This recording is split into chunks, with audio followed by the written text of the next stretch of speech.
ഈശോമിശിഹായ്ക്ക് സ്തുതിയായിരിക്കട്ടെ. പ്രിയമുള്ള സഹോദരങ്ങളെ, അപ്പസ്തോല പ്രവൃത്തി അതിൻ്റെ 4-ാം അധ്യായത്തിൽ നമ്മൾ കാണാൻ പോകുന്ന ഏറ്റവും കൗതുകകരമായിട്ടുള്ള ഒരു വലിയൊരു കാര്യം, ക്രിസ്തുവിനെ തള്ളിപ്പറഞ്ഞവന് കർത്താവിത ഒരു വലിയ കൺവെൻഷൻ ഗ്രൗണ്ട്, നമ്മൾ ഇന്ന് കാണുന്ന കൺവെൻഷൻ ഗ്രൗണ്ടിനേക്കാൾ, അതായത് അമേരിക്കൻ പ്രസിഡന്റ് പോലും ഇരിക്കുന്ന തരത്തിൽ അത്രയും ശ്രേഷ്ഠമായ ഒരു വലിയൊരു ഗ്രൗണ്ട് കർത്താവിൻ്റെ സുവിശേഷം പ്രഘോഷിക്കാൻ ദൈവം കൊടുക്കുന്നതാണ് നമ്മൾ അപ്പസ്തോല പ്രവൃത്തി അതിൻ്റെ 4-ാം അധ്യായത്തിൽ കാണുക.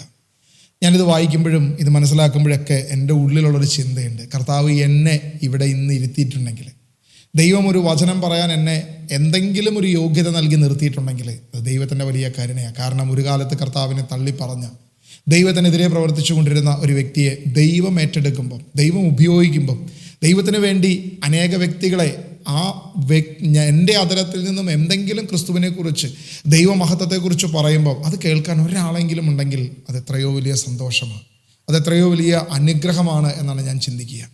ആമേൻ, ഹല്ലേലൂയ. പ്രിയമുള്ളവരെ, അപ്പസ്തോല പ്രവൃത്തിയുടെ 4-ാം അധ്യായം 1 മുതൽ വാക്യങ്ങൾ നമ്മളൊന്ന് വായിക്കുക. അവർ ജനത്തോട് പ്രസംഗിച്ചു കൊണ്ടിരുന്നപ്പോൾ പുരോഹിതന്മാരും ദേവാലയ സേനാധിപനും സദുക്കായരും അവർക്കെതിരെ ചെന്നു.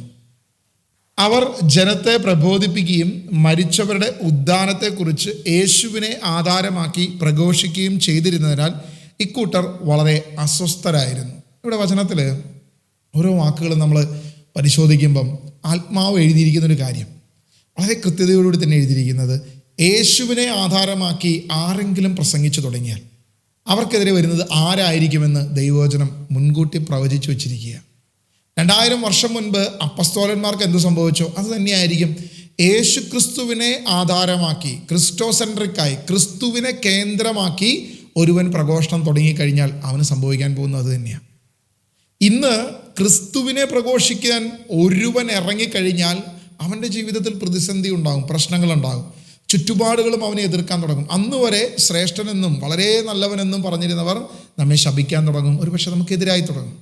പലവിധ പ്രതികൂലങ്ങൾ നമ്മുടെ ജീവിതത്തിലേക്ക് കടന്നു വരാൻ തുടങ്ങും. അതാണ് ഇവിടെ ദൈവവചനത്തിൽ അപ്പസ്തോലന്മാർക്ക് വന്നു എന്ന് കാണുന്ന ഏറ്റവും പ്രധാനപ്പെട്ട വിഷയം. അവർ ജനത്തോട് പ്രസംഗിച്ചു കൊണ്ടിരുന്നപ്പോൾ പുരോഹിതന്മാരും ദേവാലയ സേനാധിപനും സദുക്കായരും അവർക്കെതിരെ ചെന്നു. സുവിശേഷം പ്രസംഗിക്കുമ്പോൾ അവർക്കെതിരാവും, പലരും അവർക്കെതിരാവും. അപ്പസ്തോലനായ പത്രോസിനെതിരായതുപോലെ തന്നെ ഇന്ന് ആരെങ്കിലും യേശുവിനെ കേന്ദ്ര കഥാപാത്രമാക്കി ക്രിസ്തു സെൻട്രിക്കായിട്ട്, ക്രിസ്തുവാണ് ആധാരമെങ്കിൽ മറ്റെന്തെങ്കിലും ആണെങ്കിൽ പ്രശ്നമില്ല, ഒരു കുഴപ്പമില്ല.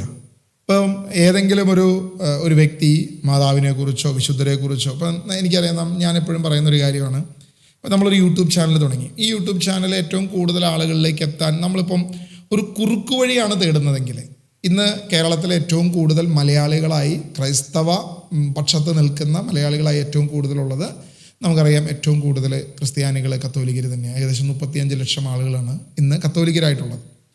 മറ്റ് വിഭാഗക്കാർ അതിനേക്കാളും കുറവാണ്. ഇപ്പോൾ യാക്കോബായ ആണെങ്കിലും, ഓർത്തഡോക്സ് ആണെങ്കിലും, ഇനി പ്രൊട്ടസ്റ്റന്റ് സഭകളാണെങ്കിലും, പെന്തക്കോസ്ത് സഭകളാണെങ്കിലും കമ്പാരിറ്റീവ്ലി ഇതിനേക്കാളും തീരെ കുറവാണ്.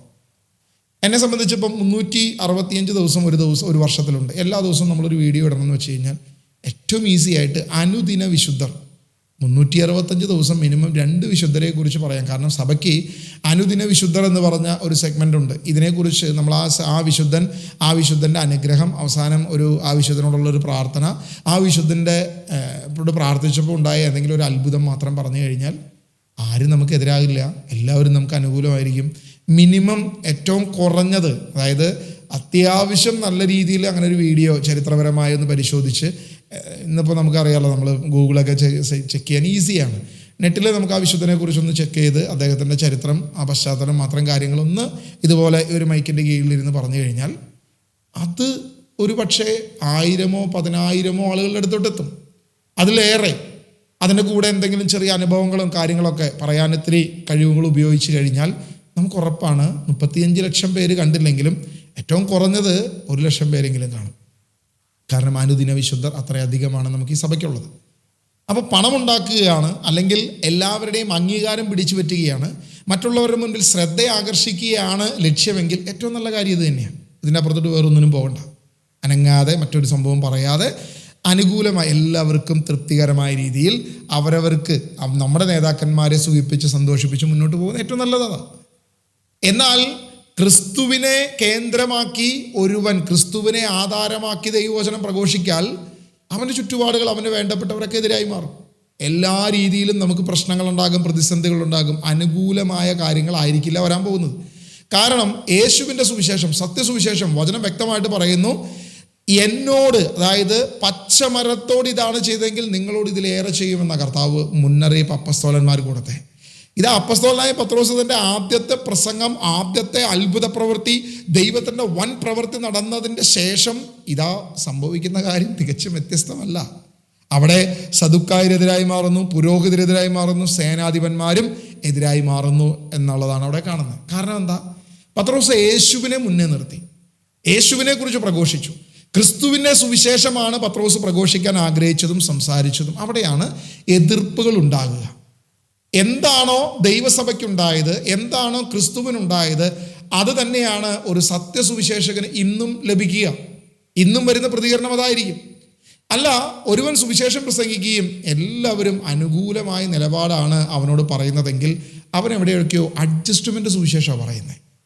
അതായത് ആരും നിനക്കെതിരാകുന്നില്ല, ഒരു മനുഷ്യ വ്യക്തിയും എതിരാകുന്നില്ല, എല്ലാവരും നിന്നെ സ്നേഹത്തോടെ സന്തോഷത്തോടെ കാണുന്നെങ്കിൽ ഒരു പരിധിവരെ നീ പ്രഘോഷിക്കുന്ന സുവിശേഷത്തിൽ എവിടെയോ ഒരു പ്രശ്നമുണ്ട്. എൻ്റെ പ്രിയപ്പെട്ട ഞങ്ങളെയൊക്കെ സുവിശേഷത്തിൽ വളർത്തിയ പ്രിയപ്പെട്ട ഷിബു ബ്രദർ പറഞ്ഞൊരു അനുഭവമുണ്ട്. ബ്രദർ എവിടെയോ ഒരു ഇടവക ദേവാലയത്തിൽ ധ്യാനത്തിനായിട്ട് ചെന്ന് കഴിഞ്ഞപ്പം അവിടെ ഉണ്ടായിരുന്ന ഒരു പുരോഹിതൻ, ഒരു സീനിയറായിട്ടുള്ള ഒരു പുരോഹിതൻ അദ്ദേഹത്തോട് ചോദിച്ചു, എങ്ങനെ പോകുന്നു സുവിശേഷ പ്രഘോഷണം? അപ്പം ബ്രദർ പറഞ്ഞൊരു കാര്യം, നല്ല രീതിയിൽ എല്ലാവരും നല്ല സപ്പോർട്ടാണ്, നല്ല അനുകൂലമാണ്, നല്ല രീതിയിൽ ശക്തമായി പോകുന്നു. എന്ന ഇടവകളിൽ മാത്രം ധ്യാനങ്ങളൊക്കെ നടക്കുന്ന ഒരു സമയമാണ് ബ്രദറിനെ സംബന്ധിച്ച്. അപ്പം അച്ഛൻ വീണ്ടും എടുത്ത് ചോദിച്ചു, അപ്പം ആരും എതിരില്ലേ, എതിർപ്പുകളൊന്നുമില്ലേ? അപ്പോൾ ബ്രദർ പറഞ്ഞില്ല, എല്ലാവരും നല്ല അനുകൂലമാണ്. ഓക്കെ, അങ്ങനെയാണെങ്കിൽ താങ്കളുടെ സുവിശേഷം ക്രിസ്തുവിൻ്റെ അടുത്തല്ല, താങ്കൾ പ്രഘോഷിക്കുന്ന ക്രിസ്തുവിനെ അല്ല. കാരണം ദൈവവചനം വായിക്കുമ്പോഴും അപ്പസ്തോലന്മാരുടെ പ്രവൃത്തികൾ വായിക്കുമ്പോഴും ദൈവത്തിൻ്റെ സുവിശേഷം ശക്തമായി പറഞ്ഞു കഴിഞ്ഞാൽ എതിർപ്പുകളുണ്ടാകും, പ്രശ്നങ്ങളുണ്ടാകും, പ്രതികൂലങ്ങളുണ്ടാകും. പ്രതികൂലങ്ങൾ ഇല്ലെങ്കിൽ നീ തിരിച്ചറിഞ്ഞോണം, നിന്റെ സുവിശേഷം ആരെയൊക്കെയോ സുഖിപ്പിക്കുന്നതാണ്. നിന്റെ സുവിശേഷം എവിടെയൊക്കെയോ മനുഷ്യൻ്റെ ഇമ്പത്തിനും കേൾവിക്ക് ഇഷ്ടമുള്ളതും മാത്രമാണ് നീ പറയുന്നത്. അതിനുവേണ്ടി നിന്നെ ആളുകൾ വിളിക്കുന്നു. അവിടെ എവിടെയോ തിരുത്തേണ്ടതുണ്ട് മകനെ എന്ന് ഒരു ഉപദേശം ആ പുരോഹിതൻ അദ്ദേഹത്തിന് കൊടുത്തു. അന്ന് മുതലാണ് ബ്രദർ കൂടുതൽ ഇതിനെക്കുറിച്ച് ചിന്തിക്കാനും കൂടുതൽ പഠിക്കാനും തുടങ്ങിയത്. ബ്രദർ പറയുന്നൊരു അനുഭവമുണ്ട്. പിന്നീട് അങ്ങോട്ട് കർത്താവിൻ്റെ സുവിശേഷം മായമില്ലാതെ പ്രസംഗിക്കാൻ തുടങ്ങി പിന്നെ പ്രശ്നങ്ങളുടെ പേമഴയാണ്, എതിർപ്പുകളുടെ പ്രതിസന്ധികളാണ്. പിന്നെ അങ്ങോട്ട് പുരോഹിതർ വരുന്നു, ചോദ്യം ചോദിക്കുന്നു, നിനക്ക് ആരധികാരം എന്താ? ഇങ്ങനെയുള്ള പ്രശ്നങ്ങൾ പിന്നീട് അങ്ങോട്ട് കടന്നു വന്ന് ബ്രദർ പലപ്പോഴും അനുഭവങ്ങൾ പറയാറുണ്ട്. പ്രിയമുള്ളവരെ, ഇവിടെ വചനത്തിൽ പത്രോസിൻ്റെ മുൻപിൽ വന്ന് അവർ പുരോഹിതരും ദേവാലയ സേനാധിപനും സദുക്കായരും വന്നിട്ട് ചോദിച്ചു, യേശുവിനെ പ്രബോധിപ്പിക്കുന്ന, യേശുവിൻ്റെ ഉദ്ധാനത്തെക്കുറിച്ച് യേശുവിനെ ആധാരമാക്കി പ്രഘോഷിച്ചപ്പോൾ അവർ അസ്വസ്ഥരായി, അവർക്കെതിരെ വന്നു. ഇന്നും അസ്വസ്ഥരാകുന്നു, ഇന്നും എതിരെ വരുന്നു എന്നുള്ളതാണ്. 3-ാം വാക്യം മുതൽ വായിക്കുമ്പം, അവർ അവരെ പിടികൂടി സന്ധ്യ ആയതുകൊണ്ട് അടുത്ത ദിവസം വരെ കാരാഗൃഹത്തിൽ സൂക്ഷിച്ചു. അവരുടെ വചനം കേട്ടവരിൽ അനേകർ വിശ്വസിച്ചു. അവരുടെ സംഖ്യ 5000-ഓളം പേരായിരുന്നു. പത്രോസിൻ്റെ ആദ്യ പ്രസംഗം 3000 പേര് സ്നാനപ്പെടുന്നു. അടുത്ത പ്രസംഗം 5000 പേര് ക്രിസ്തുവിനെ അറിയുന്നു, ദൈവത്തെ വിശ്വസിക്കുന്നു, യേശുവിൽ വിശ്വസിക്കുന്നു. ഇന്നും സത്യസുവിശേഷം നിങ്ങൾ ശ്രദ്ധിച്ചോ? അതായത് ആദ്യത്തെ പ്രസംഗം പത്രോസ് പറയുന്ന കാര്യം എന്താണ് എന്നുള്ളത് ചിന്തിച്ചു നോക്കുക. നിങ്ങൾ ക്രൂശിച്ച, നിങ്ങൾ തള്ളിക്കളഞ്ഞ, നിങ്ങൾ കൊലയ്ക്ക് കൊടുത്ത കർത്താവായ യേശു ക്രിസ്തു, അവനാണ് ദൈവം എന്നുള്ളതായിരുന്നു പത്രോസിൻ്റെ ആദ്യത്തെ സുവിശേഷം.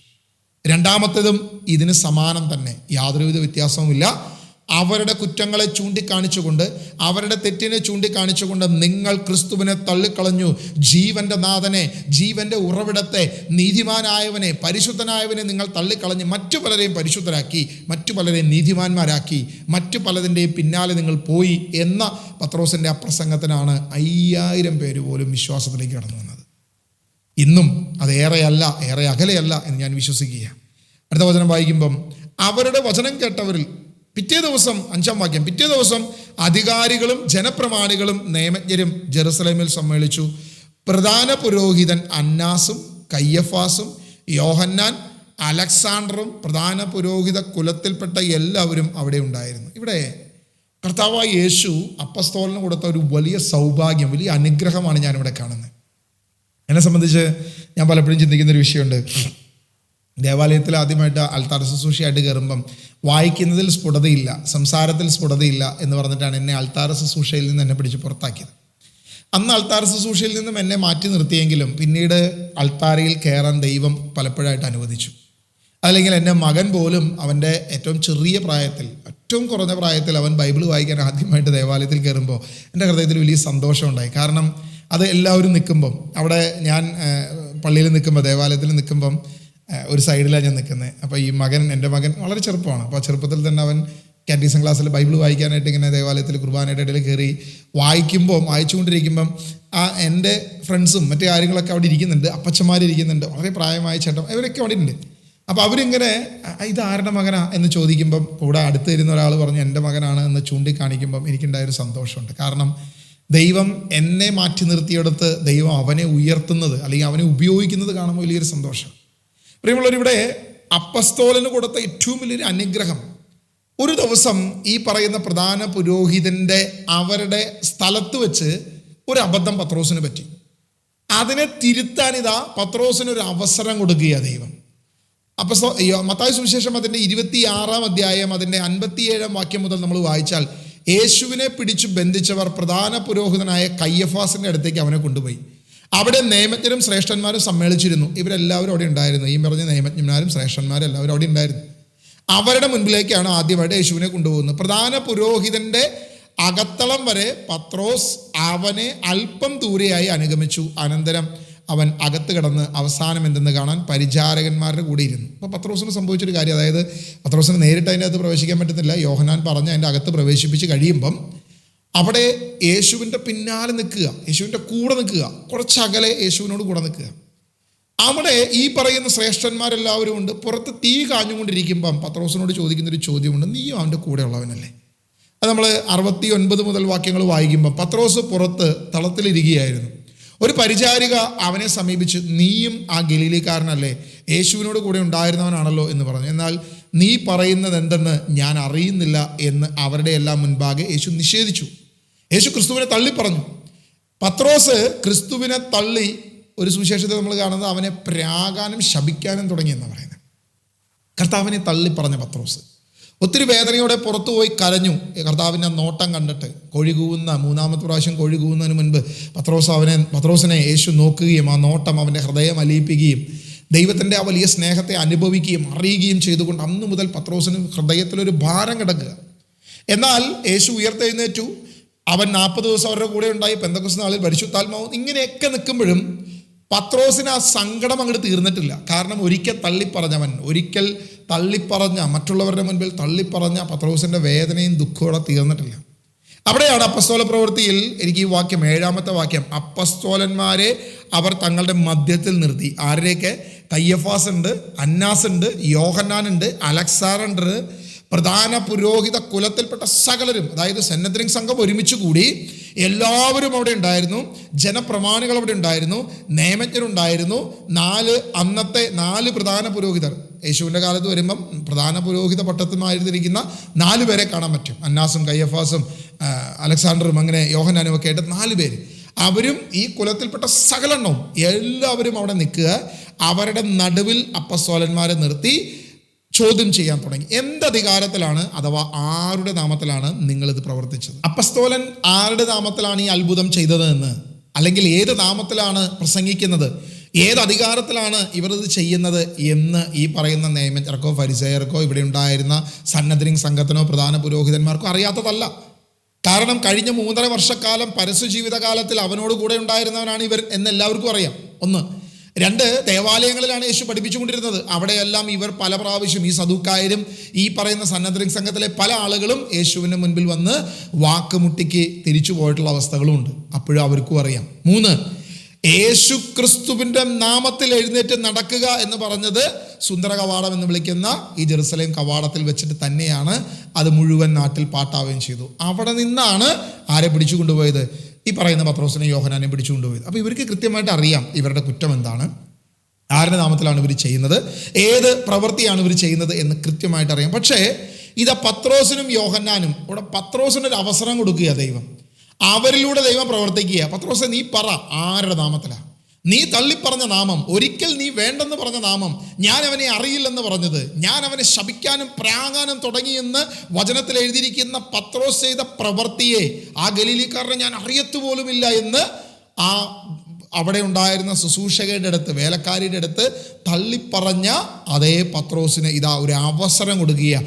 ആരുടെ നാമത്തിലാണ് നിങ്ങൾ പറയുന്നത്?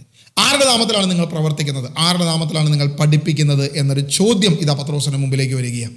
അപ്പോൾ പരിശുദ്ധാത്മാവിനാൽ നിറഞ്ഞ് പത്രോസ് അവരോട് പറഞ്ഞു, ഭരണാധികാരികളെ, ജനപ്രമാണികളെ, ഒരു രോഗിക്ക് ഞങ്ങൾ ചെയ്ത സത്പ്രവർത്തിയെക്കുറിച്ചാണ്, എന്തു മാർഗം ഉപയോഗിച്ച് ഞങ്ങൾ ആ മനുഷ്യനെ സുഖപ്പെടുത്തി എന്നതിനെക്കുറിച്ചാണ് ഞങ്ങൾ ഇന്ന് വിചാരണ ചെയ്യപ്പെടുന്നതെങ്കിൽ.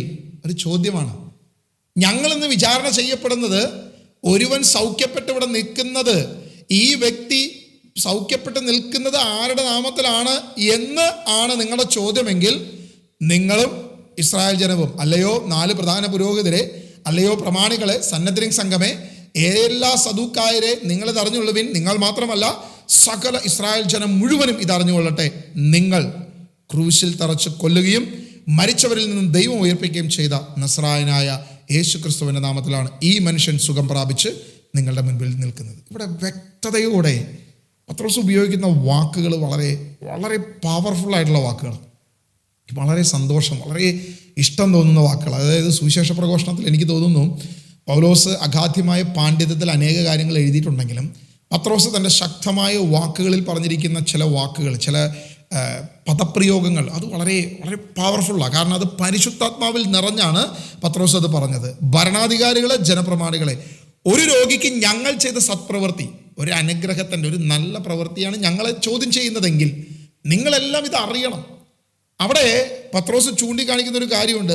നിങ്ങൾ തള്ളിക്കളഞ്ഞ, നിങ്ങൾ ക്രൂശിൽ തറച്ച, നിങ്ങൾ മരണത്തിന് വിട്ടുകൊടുത്ത കർത്താവായ യേശു ക്രിസ്തുവിനെയാണ്, ആ ക്രിസ്തുവിൻ്റെ നാമത്തിലാണ്, നസ്രായനായ യേശുവിൻ്റെ നാമത്തിലാണ്, അവനാകട്ടെ മരിച്ചവരിൽ നിന്നും ഉയർപ്പിക്കപ്പെട്ടവനാണ് എന്നുള്ളതാണ് പത്രോസിൻ്റെ സുവിശേഷം. അതായത് വളരെ പെർഫെക്റ്റ്ലി ദൈവം മിശിഹായായി നിങ്ങളുടെ ഇടയിലേക്ക് അയച്ച ദൈവത്തിൻ്റെ പുത്രനായ ക്രിസ്തു, സർവശക്തനായ ദൈവത്തിൻ്റെ പുത്രനായ ക്രിസ്തു, ആ ക്രിസ്തുവിനെ നിങ്ങൾ എന്ത് ചെയ്തു? നിങ്ങൾ കൊല്ലാൻ വിധിക്കുകയും നിങ്ങൾ നിയമനിഷേധികളുടെ കരങ്ങളിൽ കൊടുത്തു. നിങ്ങളത് ചെയ്തു, ആ പ്രവർത്തി. എന്നാൽ ദൈവമോ അവനെ ഉയർപ്പിച്ചു. അവൻ്റെ നാമത്തിലാണെങ്കിൽ ഞങ്ങൾ പ്രവർത്തിക്കുന്നത് അവൻ്റെ നാമത്തിലാണ്, നസ്രായനായ യേശുവിൻ്റെ നാമത്തിലാണ് ഈ മനുഷ്യൻ സുഖം പ്രാപിച്ച് നിങ്ങളുടെ മുൻപിൽ നിൽക്കുന്നത്. ഇവിടെയും പത്രോസ് ഉപയോഗിക്കുന്നൊരു കാര്യം അവരുടെ തെറ്റിനെ എടുത്ത് ചൂണ്ടിക്കാണിക്കുക, അവരുടെ കുറവിനെ, അവരുടെ പാപത്തെ, അവർ ശാപത്തിലേക്ക് പോകുന്ന തരത്തിൽ അവരുടെ പാപത്തെ ചൂണ്ടിക്കാണിക്കുന്ന ഒരു പത്രോസിനെ നമ്മൾ 4-ാം അധ്യായത്തിൻ്റെ അതിൻ്റെ 9-ാം വാക്യം, 10ഉം 9-ഉം വാക്യങ്ങൾ നമ്മൾ വ്യക്തമായിട്ട് കാണുന്നത്. ദൈവാത്മാവിന് ഒരൊറ്റ ഉദ്ദേശമേ ഉള്ളൂ, പരിശുദ്ധാത്മാവിന് ഒറ്റ ഉദ്ദേശമേ ഉള്ളൂ. കാരണം ഇത് പരിശുദ്ധാത്മാവിൽ നിറഞ്ഞാണ് ആര് പറയുന്നത്? പത്രോസ് പറയുന്നത്. പരിശുദ്ധാത്മാവിൻ്റെ ഉദ്ദേശം നമ്മെ മാനസാന്തരത്തിലേക്ക് നയിക്കുക, ദൈവജനത്തെ പാപത്തിൽ നിന്നും വീണ്ടെടുക്കുക എന്നുള്ളതാണ് പരിശുദ്ധാത്മാവിൻ്റെ ഉദ്ദേശം. പാപത്തിലേക്ക് വഴുതിപ്പോയിരിക്കുന്ന മക്കളെ വീണ്ടെടുപ്പാണ് പരിശുദ്ധാത്മാവിൻ്റെയും ദൈവത്തിൻ്റെയും ഉദ്ദേശമെന്ന് ഈ വാക്യത്തിൽ വ്യക്തമായിട്ട് കാണുകയാണ്. അതുകൊണ്ട് പത്രോസ് നിർത്തുന്നില്ല. വീട് പണിക്കാരായി നിങ്ങൾ തള്ളിക്കളഞ്ഞ കല്ല് മൂലക്കല്ലായി തീർന്നിരിക്കുന്നു, ആ കല്ലാണ് യേശു, മറ്റാരിലും രക്ഷയില്ല. ആകാശത്തിന് കീഴെ മനുഷ്യരുടെ ഇടയിൽ നമുക്ക് രക്ഷയ്ക്കായി മറ്റൊരു നാമവും നൽകപ്പെട്ടിട്ടില്ല. ഈ വാക്ക് മറ്റേതിനേക്കാൾ പവർഫുള്ളാണ്. കാരണം പത്രോസ് ഇത് പറയുന്നത് വീട് പണിക്കാരായ നിങ്ങൾ തള്ളിക്കളഞ്ഞ കല്ല് മൂലക്കല്ലായി തീർന്നിരിക്കുന്നു. അതായത് ദൈവം നിങ്ങളെ വീട് പണിക്കാരായി നിർത്തി, ദൈവം നിങ്ങളെ നേതാക്കന്മാരായി നിർത്തി, ദൈവം നിങ്ങളെ ശ്രേഷ്ഠന്മാരായി ദൈവം അവരോധിച്ച് നിർത്തി. ദൈവഭവനത്തിൻ്റെ പണിക്കാരായി ദൈവം തിരഞ്ഞെടുത്തത് നിങ്ങളെയാണ്. അല്ലയോ ശ്രേഷ്ഠന്മാരെ, പ്രധാന പുരോഹിതന്മാരെ, അന്നാസും കയ്യഫാസും അടങ്ങുന്ന ഈ സന്നദ്ധിംഗ് സംഘമേ, നിങ്ങളാണ് വീട് പണിക്കാരായി ദൈവം നിയോഗിച്ചത്. എന്നാൽ വീട് പണിക്കാരെന്ത് ചെയ്തു? മൂലക്കല്ലിനെ തള്ളിക്കളഞ്ഞു. അതാണ് പത്രോസ് പറയുന്നത്, വീട് പണിക്കാരായി നിങ്ങൾ തള്ളിക്കളഞ്ഞ കല്ല് മൂലക്കല്ലായി തീർന്നിരിക്കുന്നു. യഥാർത്ഥ ക്രിസ്തു എന്ന മൂലക്കല്ലിൽ പണിയപ്പെടേണ്ട ഈ ഭവനത്തെ, ആ ക്രിസ്തുവിനെ നിങ്ങൾ തള്ളിക്കളഞ്ഞു. മറ്റു പലതും നിങ്ങൾ വെച്ചു.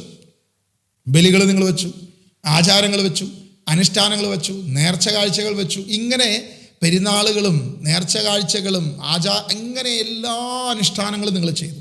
പക്ഷെ നിങ്ങൾ എന്ത് ചെയ്തു? ക്രിസ്തു എന്ന മൂലക്കല്ലിനെ നിങ്ങൾ തള്ളിക്കളഞ്ഞു. ഇന്നും സംഭവിക്കുന്നത് വ്യത്യസ്തമല്ല എന്നുള്ളത് നമ്മൾ പരിശോധിക്കുന്ന ഏതൊരു വ്യക്തിക്കും അറിയാം. പെരുന്നാളിന് പെരുന്നാളുണ്ട്, ആഘോഷങ്ങൾക്ക് ആഘോഷമുണ്ട്, നൊവേനയുണ്ട്, നേർച്ചകളുണ്ട്, കാഴ്ചകളുണ്ട്, അങ്ങനെ വേണ്ട എല്ലാവിധ സംഭവങ്ങളും നമ്മുടെ ചുറ്റുപാടുണ്ട്. ഒന്നു മാത്രമില്ല, മൂലക്കല്ലായ ക്രിസ്തു മാത്രം നമ്മളിൽ നിന്നും അകന്നു നിൽക്കുക. ഇന്നത്തെ പുരോഹിതരും ഇന്നത്തെ പ്രമാണികളും ഇന്നത്തെ ഈ പറയുന്ന അന്നത്തെ സന്നദ്ധ സംഘവും ജ്ഞാനിയും വിവേകിയുമായ ദൈവം വീടുപണിക്കാരായി ദൈവം നിയോഗിച്ച അധികാരികളും ചെയ്യുന്നത് യാതൊരുവിധ വ്യത്യാസവുമില്ല. ക്രിസ്തു എന്ന മൂലക്കല്ലിനെ തള്ളിക്കളഞ്ഞു, മറ്റു പലതിനെയും മുൻപിൽ വെച്ചു. ഇന്നൊരു സന്ധ്യാപ്രാർത്ഥനയിൽ ക്രിസ്തുവിനെ കാണത്തില്ല, ഒരു മരണവീട്ടിൽ ക്രിസ്തുവിനെ കാണുന്നില്ല, ഒരു സുവിശേഷ പ്രഘോഷണത്തിൽ ക്രിസ്തുവിനെ കാണുന്നില്ല, ഒരു പ്രാർത്ഥനാ ഹാളിൽ ക്രിസ്തുവിനെ കാണുന്നില്ല, ഒരു ആരാധന സ്ഥലത്ത് പോലും യേശുവിനെ മാത്രം കാണുന്നില്ല. ബാക്കി എല്ലാം ഉണ്ട്, നമുക്ക് ബാക്കിയെല്ലാം ഉണ്ട്. വിശുദ്ധരുണ്ട്, വിഗ്രഹങ്ങളുണ്ട്, ജപമാലയുണ്ട്, പ്രാർത്ഥനയുണ്ട്, നൊവേനയുണ്ട്, കൊന്തയുണ്ട് എന്ന് വേണ്ട സകലവിധ കോലാഹലങ്ങളും ഉണ്ട്. പക്ഷെ ആരില്ല? ക്രിസ്തു മാത്രമില്ല, യേശു മാത്രമില്ല. മൂലക്കല്ലിനെ നമ്മൾ തള്ളിക്കളഞ്ഞു, ആ മൂലക്കല്ലിനെ തള്ളി ബാക്കി എല്ലാത്തിനെയും ശ്രേഷ്ഠമായി വെച്ചു. ഇത് തന്നെയാണ് ഇവിടെ അപ്പോസ്തലനായ പത്രോസ് പറയുന്നത്, വീട് പണിക്കാരായ ദൈവം നിങ്ങളെ നിയോഗിച്ചു, എന്നാൽ മൂലക്കല്ലായ ക്രിസ്തുവിനെ നിങ്ങൾ തള്ളിക്കളഞ്ഞു. ആകയാൽ ദൈവം ആത്മാവ്, പരിശുദ്ധാത്മാവിൻ്റെ പ്രചോദനത്തിൽ പത്രോസ് പറയുക, ആകയാൽ ആകാശത്തിന് കീഴെ ഭൂമിക്ക് മുകളിൽ രക്ഷയ്ക്കായി മറ്റൊരു നാമവും നൽകപ്പെട്ടിട്ടില്ല. യേശുവാണ് രക്ഷ, മൂലക്കല്ല് യേശുവാണ്, മറ്റാരിലും രക്ഷയില്ല. നിങ്ങളുടെ ബലികളിൽ രക്ഷയില്ല, നിങ്ങളുടെ കാഴ്ചകളിൽ രക്ഷയില്ല, നിങ്ങളുടെ പ്രാർത്ഥനകളിൽ രക്ഷയില്ല. കാരണം ജെറുസലേം ദേവാലയത്തിൽ ബലിയർപ്പിക്കുന്നവരാണ് ഈ പുരോഹിതന്മാർ. ജെറുസലേം ദേവാലയത്തിൽ ബലിയർപ്പിക്കുന്ന ശ്രേഷ്ഠരായ ജനങ്ങൾക്ക് വേണ്ടിയും തനിക്ക് വേണ്ടിയും പാപപരിഹാരത്തിന് വേണ്ടി വർഷത്തിലൊരിക്കൽ ഏറ്റവും അതിവിശുദ്ധമായ സ്ഥലത്ത് പ്രവേശിക്കാൻ അനുവാദമുള്ളവനാണ് ഈ പുരോഹിതൻ, പ്രധാന പുരോഹിതൻ. അതിവിശുദ്ധ സ്ഥലത്ത് ധൂപാർച്ചനയ്ക്കോ പ്രാർത്ഥനയ്ക്കോ ആരാധനയ്ക്കോ കയറാൻ അനുവാദമുള്ള, അവരുടെ പാപത്തിന് പരിഹാരമായി രക്ഷ വരുന്നു എന്ന് അവർ ചിന്തിക്കുകയും വിശ്വസിക്കുകയും ചെയ്ത ബലികളും കാഴ്ചകളും അർപ്പിക്കുന്ന പുരോഹിതരുടെ മുൻപാകെയാണ് പറയുന്നത്, നിന്റെ ബലിയൊന്നും ഒരു കണക്കിനും കൊള്ളത്തില്ലെന്നേ, നിന്റെ ബലിയിലൊന്നും രക്ഷയില്ലെന്നേ.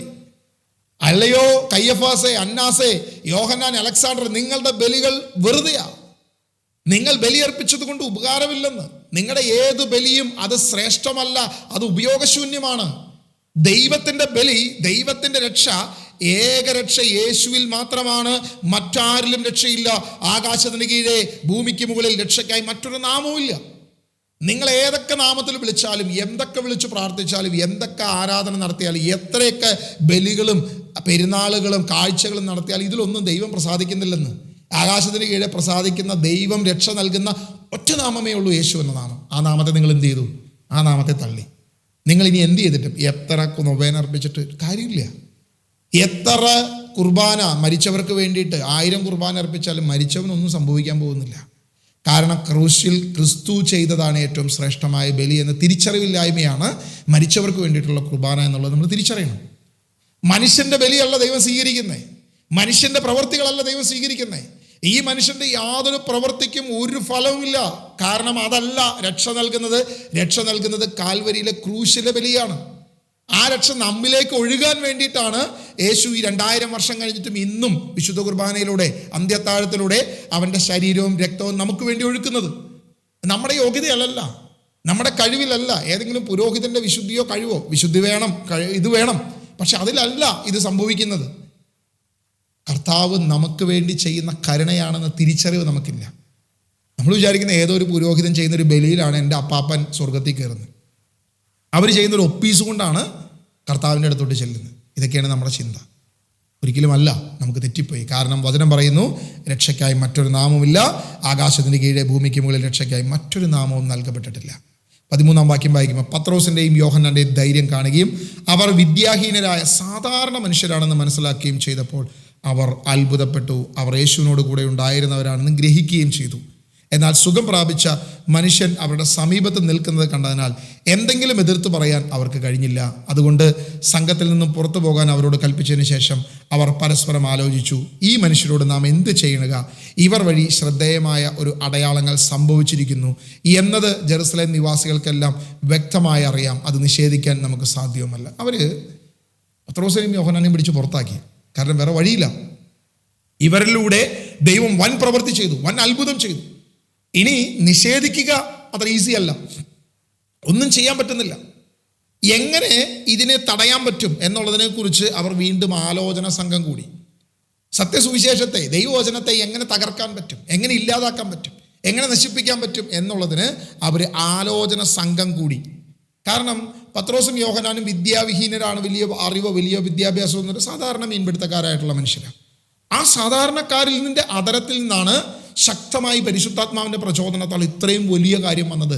ആകാശത്തിന് കീഴെ രക്ഷയ്ക്ക് മറ്റൊരു നാമമില്ലെന്നേ, യേശുവിൻ്റെ നാമം യഹോശുവ, യഹോവ രക്ഷിക്കുന്നു എന്ന നാമം മാത്രമേ ഉള്ളൂ. നിങ്ങളുടെ ബലിയൊന്നും വേണ്ടെന്നേ, നിങ്ങളുടെ കാഴ്ചകളും വേണ്ട, നിങ്ങളുടെ യാതൊരു പ്രവൃത്തിയും വേണ്ട, നിങ്ങളുടെ കരങ്ങളിലല്ല ദൈവം ഇരിക്കുന്നത് എന്ന ശക്തമായ വാക്ക് വന്നത് സാധാരണക്കാരായ മനുഷ്യരിൽ നിന്നാണ്. ആ വാക്ക് അവരെ വളരെയധികം ആലോചിപ്പിച്ചു, വളരെയധികം ചിന്തിപ്പിച്ചു. അവർ പത്രോസിനെയും യോഹന്നാനെയും പുറത്താക്കിയിട്ട് അവർ എന്ത് ചെയ്യണം, എങ്ങനെ ചെയ്യണം എന്നുള്ളതിനെക്കുറിച്ച് അവരൊരു അന്വേഷണ സംഘം കൂടി. 17-ാം വാക്യം മുതൽ നമ്മൾ വായിക്കുമ്പോൾ, എന്നാൽ ഈ ജനത്തിനിടയിൽ കൂടുതൽ പ്രചരിക്കാതിരിക്കാൻ ഈ നാമത്തിൽ ഇനി ആരോടും സംസാരിക്കുന്നതെന്ന് നമുക്ക് അവരോട് താക്കീത് ചെയ്യാം. അവർ ചെയ്ത പ്രവൃത്തി കണ്ട് യേശുവിൻ്റെ നാമം മാത്രം പറയരുത്. ബാക്കി എന്തും പറഞ്ഞോ നിങ്ങൾ ബാക്കി എന്തും പറഞ്ഞോ, വിശുദ്ധരെ കുറിച്ച് പറഞ്ഞോ, കുഴപ്പമില്ല, മാതാവിനെ കുറിച്ച് പറഞ്ഞോ, ഒരു കുഴപ്പമില്ല. യേശുവിൻ്റെ നാമത്തിന് ശ്രേഷ്ഠത കൊടുക്കുന്ന ഒരു വാക്ക് നിങ്ങൾ പറയരുത്. യേശുവിൻ്റെ നാമത്തിൽ അത്ഭുതത്തെക്കുറിച്ച്, അടയാളങ്ങളെക്കുറിച്ച് പറയരുത്.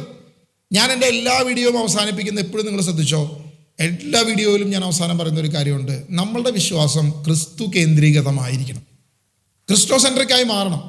ക്രിസ്തു കേന്ദ്രീകൃതമല്ലാത്ത ഒരു വിശ്വാസത്തിൽ നിന്നും നമ്മൾ ക്രിസ്തു കേന്ദ്രീകൃതമായ ഒരു വിശ്വാസത്തിലേക്ക് നമ്മൾ കടന്നു വരണം. ഇന്ന് കേന്ദ്രീകൃതമല്ലാത്തൊരു വിശ്വാസമാണ്. ക്രിസ്തുവിനെ നമ്മൾ എന്ത് ചെയ്തു? ഒരു മൂലക്കലേക്ക് മാറ്റി.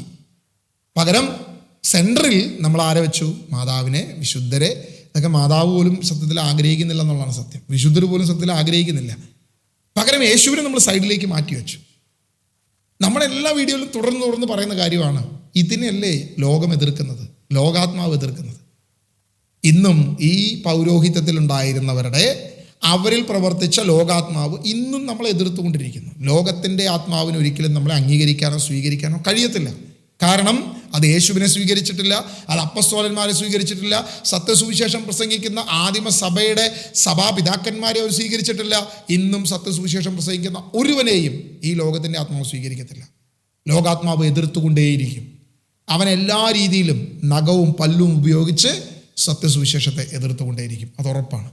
പ്രിയമുള്ളവരെ, നമ്മൾ തിരിച്ചറിയുക, കർത്താവായ യേശുവിൻ്റെ നാമമാണ് ഏറ്റവും ശ്രേഷ്ഠമായ നാമം. ആ നാമത്തിലേക്ക് നമ്മൾ തിരിച്ചു വരണം. ആ നാമത്തിലല്ലാതെ മറ്റൊരു പ്രാർത്ഥന ഉണ്ടാകാൻ പാടില്ല, ആരാധന ഉണ്ടാകാൻ പാടില്ല. നമ്മുടെ അപേക്ഷകളും യാചനകളും നമ്മുടെ സകല പ്രവൃത്തികളും ദൈവമഹത്വത്തിന്, ദൈവത്തിൻ്റെ മഹത്വത്തിന്, ദൈവത്തിൻ്റെ നാമത്തിൽ നിങ്ങൾ ചെയ്യുവിൻ. നിങ്ങൾ ചെയ്യുമ്പോൾ സകലതും പിതാവിൻ്റെയും പുത്രൻ്റെയും പരിശുദ്ധാത്മാവിൻ്റെ നാമത്തിൽ ചെയ്യുവിൻ. ദൈവ മഹത്വത്തിനായി ചെയ്യുവിൻ. നിങ്ങൾ ഭക്ഷിക്കുമ്പോൾ പോലും അതിനെ ആശീർവദിച്ച് ഭക്ഷിക്കുവിനെന്ന് കർത്താവ് നമ്മളോട് കൽപ്പിച്ചിട്ടുണ്ടെങ്കിൽ അവിടെ വ്യക്തതയാണ്. ദൈവം ആഗ്രഹിക്കുന്നത് ദൈവത്തിൻ്റെ മഹത്വത്തിന് പ്രാധാന്യം കൊടുക്കുക, ദൈവത്തിൻ്റെ നാമത്തിന് ഏറ്റവും ശ്രേഷ്ഠത കൊടുക്കുക. എന്നാൽ ലോകത്തിൻ്റെ ആത്മാവ് ഒരിക്കലും അത് അനുവദിക്കില്ല. യേശുവിൻ്റെ നാമം പ്രചരിപ്പിക്കാൻ അവൻ അനുവദിക്കത്തേയില്ല. യേശുവിൻ്റെ നാമം നിങ്ങൾ എന്ത് ചെയ്യണം? ഹൈഡ് ചെയ്യണം. പത്രോസും യോഹന്നാനും അവരോട് മറുപടി പറഞ്ഞു. ഇന്നത്തെ സുവിശേഷകരെ പോലെ അല്ല, ഇന്നത്തെ ചില വ്യക്തികളെ പോലെയല്ല പത്രോസും യോഹന്നാനും. അവർ ഭയങ്കര ആത്മാവിൽ നിറഞ്ഞുകൊണ്ട് അവർ മറുപടി പറയുന്ന മറുപടിയാണ് പത്രോസും യോഹന്നാനും ഇവർ രണ്ടുപേരും ഒരുമിച്ച മറുപടി പറയുന്നത്. അവരോട് മറുപടി പറഞ്ഞു. ഇവർക്ക് ആലോചന സംഘം ഒന്നും വെക്കേണ്ട കാര്യമൊന്നുമില്ല. മറ്റവർ പത്രോസിനെ യോഹന്നാനെ മാറ്റി നിർത്തിയിട്ട് അകത്ത് പോയി ആലോചന സംഘം വെച്ച് കൂടി ആലോചിച്ചിട്ടാണ് ഇനി യേശുവിൻ്റെ നാമത്തിൽ നിങ്ങളൊന്നും പറയരുത് എന്ന് പറഞ്ഞ് അവർ ആലോചന സംഘം വെച്ചിട്ടാണ് ഇവിടെ ഒന്ന് പറയുന്നത്. എന്നാൽ പത്രോസിനും യോഹന്നാനും അങ്ങനെ ആലോചന സംഘം ഒന്നും വെക്കേണ്ട. കാരണം പരിശുദ്ധാത്മാവിൽ നിറഞ്ഞ് അവർ ഓപ്പണായിട്ട് പറയുക. ഈ പത്രോസും യോഹന്നാനും അവരോട് പറഞ്ഞു, ദൈവത്തെക്കാൾ ഉപരി നിങ്ങളെ അനുസരിക്കുന്നത് ദൈവസന്നിധിയിൽ ന്യായമാണ്. നിങ്ങൾ തന്നെ വിധിക്കുവിൻ. ദൈവത്തെക്കാൾ ഉപരി നിങ്ങളെ അനുസരിക്കുന്നത് ദൈവസന്നിധിയിൽ ന്യായമാണ്. പണ്ട് ഞാനിവിടെ ആദ്യമായിട്ട് ധ്യാനത്തിന് പോയ സമയത്ത്, അതായത് ജീസസ് ഡെലിവറൻസ് മിനിസ്ട്രിയിൽ ആദ്യമായിട്ട് ധ്യാനത്തിന് പോയ സമയത്ത്, ധ്യാനം കഴിഞ്ഞ് ഞാൻ തിരിച്ചു വന്നു. ഞാൻ അത്യാവശ്യം പ്രാർത്ഥനയൊക്കെ തുടങ്ങി. 1-2 പേരെയൊക്കെ വചനത്തിലേക്ക് ഞാൻ വിളിച്ചു കൊണ്ടുപോയി. ഇത് അറിഞ്ഞു കഴിഞ്ഞപ്പോൾ നമ്മുടെ കുടുംബ യൂണിറ്റിലെ ആളുകൾ, പൊതുവെ ഞാനന്ന് അത്യാവശ്യം ചർച്ചുമായിട്ട് ബന്ധപ്പെട്ട് കിടക്കുന്നതുകൊണ്ട് പെട്ടെന്ന് ഇത് അറിഞ്ഞു കഴിഞ്ഞപ്പം അച്ഛൻ എന്നെ വിളിപ്പിച്ചു, എനിക്കിത് കാണണം. ഞാൻ ചെന്നു. ഞാൻ അച്ഛനെ കണ്ടു കഴിഞ്ഞപ്പം അച്ഛൻ പറഞ്ഞൊരു കാര്യമുണ്ട്, മോനെ നീ വഴിതെറ്റി പോവുക. ഞാൻ പറഞ്ഞു, അച്ഛാ ഇല്ല, ഞാൻ ബൈബിളാണ് വായിക്കുകയും പ്രാർത്ഥിക്കുകയും ചെയ്യുന്നത്, ഞാൻ കുർബാനയ്ക്ക് വരുന്നതിൻ്റെ എല്ലാ കാര്യത്തിലും ഞാനിവിടെ ഉണ്ട്. അങ്ങനെയല്ല, ഇപ്പോൾ അവരിങ്ങനെയൊക്കെ പറയും, പക്ഷെ കുറച്ച് കാലം കഴിയുമ്പം നിന്നെ വലിച്ച് വേറെ സഭയിലേക്ക് കൊണ്ടുപോകും, അതൊക്കെയാണ് അവരുടെ ഉദ്ദേശം. ഞാൻ പറഞ്ഞു, ഇല്ല, ഞാനിവിടെ തന്നെ ഉണ്ടാവും അച്ഛാ. അങ്ങനെയാണെങ്കിൽ നീ എന്നെ അനുസരിച്ചോണം, നീ ഇനി ധ്യാനത്തിന് പോകരുത്, പ്രാർത്ഥനയ്ക്ക് പോകരുത്. ഞാൻ പറഞ്ഞു, നടക്കത്തില്ല അച്ഛാ. ദൈവത്തെ അനുസരിക്കുന്നതാണ് എനിക്ക് ആകെ അറിയാവുന്ന ഒരു കാര്യം. ഇപ്പം ഞാൻ പഠിച്ചുകൊണ്ടിരിക്കുന്നത്, അല്ലെങ്കിൽ ഞാനിപ്പോൾ ശ്രമിച്ചുകൊണ്ടിരിക്കുന്നത് മനുഷ്യനെ അനുസരിക്കാനല്ല, ദൈവത്തെ അനുസരിക്കാൻ ശ്രമിച്ചുകൊണ്ടിരിക്കുക. അപ്പോൾ അതുകൊണ്ട് അത് നടക്കില്ല അച്ഛാ. അപ്പോൾ അച്ഛൻ പറഞ്ഞൊരു കാര്യമുണ്ട്, അങ്ങനെയാണെങ്കിൽ ഞാൻ ഈ ഇടവകയിൽ നിന്ന് ഒരുത്തൻ പോലും നിൻ്റെ ധ്യാനത്തിന് വരാതിരിക്കാൻ, അല്ലെങ്കിൽ നീ കൊണ്ടുപോകാൻ സമ്മതിക്കത്തില്ല എന്ന് പറഞ്ഞു. ഞാൻ പറഞ്ഞു, അച്ഛൻ പറ്റാവുന്ന ശ്രമിക്കുക, ഞാൻ പറ്റാവുന്ന ഞാനും ശ്രമിക്കാം. ദൈവവചനത്തിന് മുൻപിലേക്ക് ഒരുവനെ കൊണ്ടുപോകാൻ പറ്റുമെന്ന് ഞാൻ നോക്കാം. വരാതിരിക്കാൻ, അല്ലാതെ അവിടെ എത്തിക്കാതിരിക്കാൻ അച്ഛനും അച്ഛൻ്റേതായിട്ടുള്ള ശ്രമം നടത്തുക. നമുക്ക് ഏതാ വിജയിക്കുന്നതെന്ന് നോക്കാം. എന്തായാലും ആ ശ്രമം നല്ല രീതിയിൽ വിജയിക്കുന്നുണ്ട് എന്നുള്ളത് എനിക്ക് നന്നായിട്ട് അറിയാം. പ്രിയമുള്ളവരെ, ഇവിടെ വ്യക്തമായി വചനം പറയുകയാണ്. പത്രോസും യോഹന്നാനും അവരോട് പറഞ്ഞു, ദൈവത്തെക്കാൾ ഉപരി നിങ്ങളെ അനുസരിക്കുന്നത് ദൈവസന്നിധിയിൽ ന്യായമല്ലല്ലോ. നിങ്ങൾ തന്നെ ന്യായമാണോ? നിങ്ങൾ തന്നെ വിധിക്കുവിൻ. എന്തെന്നാൽ ഞങ്ങൾ കാണുകയും കേൾക്കുകയും ചെയ്ത കാര്യങ്ങളെക്കുറിച്ച് സംസാരിക്കാതിരിക്കാൻ ഞങ്ങൾക്ക് സാധ്യമല്ല. അവർ അവരെ കൂടുതൽ ഭീഷണിപ്പെടുത്തി വിട്ടയച്ചു. അവരെ ശിക്ഷിക്കാൻ ഒരു മാർഗവും കണ്ടില്ല, കാരണം ജനത്തെ അവർ ഭയപ്പെട്ടു. എന്തെന്നാൽ അവിടെ ഉണ്ടായ സംഭവത്തെക്കുറിച്ച് എല്ലാവരും ദൈവത്തെ സ്തുതിച്ചു കൊണ്ടിരുന്നു. അത്ഭുതകരമായ രോഗശാന്തി ലഭിച്ച മനുഷ്യന് 40-ലേറെ വയസ്സുണ്ടായിരുന്നു. ഇവിടെ അവർ പറഞ്ഞ കാര്യം ഇത്രയേ ഉള്ളൂ, നിങ്ങൾ തന്നെ വിധിക്കുക. നിങ്ങളെ അനുസരിക്കണോ, ദൈവത്തെ അനുസരിക്കണോ?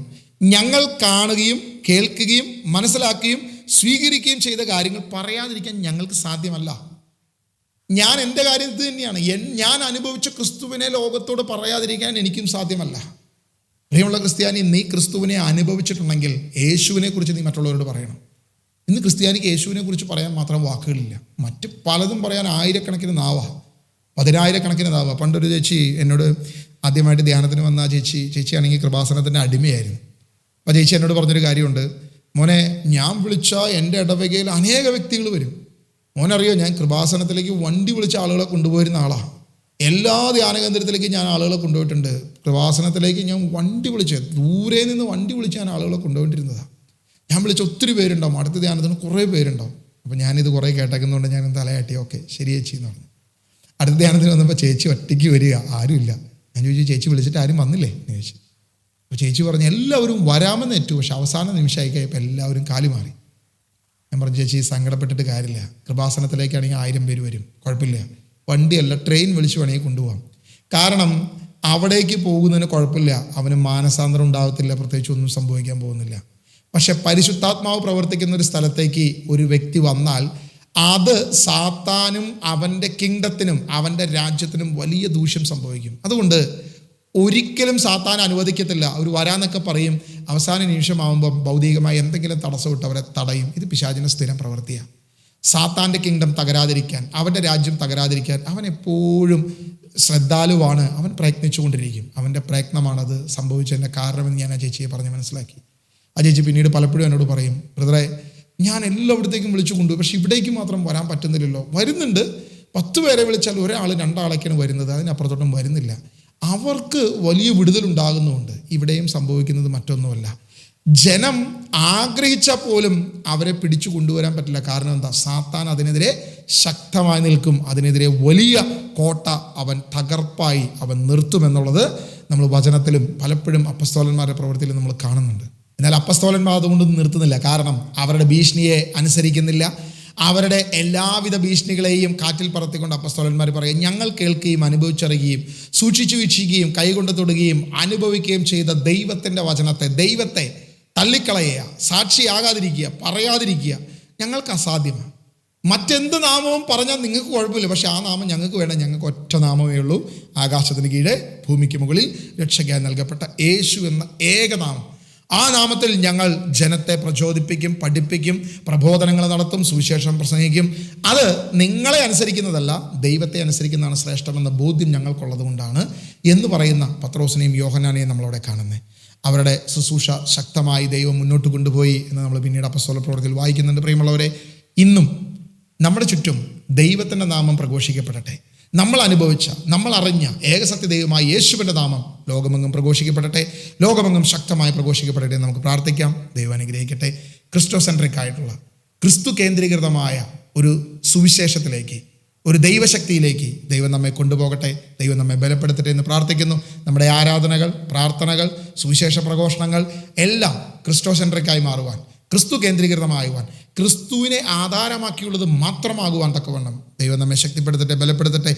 ഒരു വിശുദ്ധനോ മാതാവോ ഏതെങ്കിലും വിധത്തിൽ ബഹുമാനവും ശ്രേഷ്ഠവും അർഹിക്കുന്നത്, മാതാവിനെ ഏറ്റവും കൂടുതൽ നമ്മൾ ബഹുമാനിക്കുന്നു, ആ ബഹുമാനം മാതാവ് അർഹിക്കുന്നത് ക്രിസ്തുവിനെ ഉദരത്തിൽ ചുമന്നത് കൊണ്ടാണ് മാതാവ് ബഹുമാനിക്കപ്പെടുന്നത്. വിശുദ്ധരാകട്ടെ ക്രിസ്തുവിനെ ഹൃദയത്തിൽ ചുമന്നത് കൊണ്ടും അതരത്തിൽ ഏറ്റുപറഞ്ഞത് കൊണ്ടുമാണ് എന്ന ബോധ്യം നമുക്കുണ്ടാകുവാൻ തക്കവണ്ണം ദൈവം നമ്മെ ശക്തിപ്പെടുത്തട്ടെ.